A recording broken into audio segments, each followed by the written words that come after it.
sur Europe 1. Les enfants d'Europe 1. Bonjour Laure d'Autriche. Bonjour à tous. C'est le moment d'ouvrir avec vous l'armoire à archives d'Europe 1. Retour aujourd'hui sur une date importante du monde des jeux vidéo. C'était un 21 avril, c'était en 1989 et c'était la toute première Game Boy qui était vendue au Japon. Oui, la Game Boy est une console de jeux vidéo portable. Ce boîtier gris qui tient dans la poche est adoré des enfants.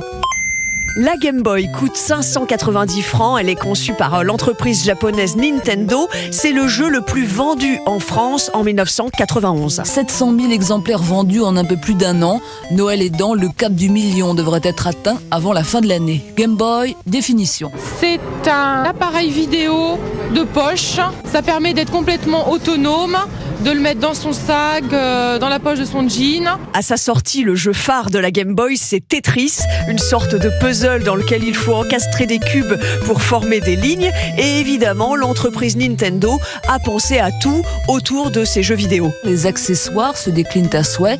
Les cassettes, bien sûr. Les 6-7 ans raffolent de Picsou. Leurs aînés font dans les jeux de stratégie. Les cassettes, mais aussi les boîtes qui permettent de les transporter. Et l'incontournable banane pour porter son Game Boy à la ceinture. Face au succès de la Game Boy de Nintendo, mais aussi de la console de jeux Sega, eh bien les autres jouets ont bien du mal à séduire les enfants de 1991. Pourquoi ? Parce que c'est moderne, c'est un jeu moderne, individuel. C'est comme le Walkman que l'on se met sur les oreilles et on peut écouter sa musique tout seul. Eh bien là, on peut jouer tout seul. Dans un petit coin, l'enfant, dans sa chambre, à l'école, dans la cour de récréation, eh bien il joue contre lui-même avec ses jeux vidéo. Et déjà, au début des années 90, des spécialistes s'inquiètent de voir les enfants obnubilés par ces jeux vidéo. Il y avait eu un certain nombre d'admissions dans les hôpitaux d'enfants qui avaient eu des crises d'épilepsie à cause de jeux électroniques. Au début des années 90, les enfants français jouaient en moyenne 5 heures par semaine aux jeux vidéo.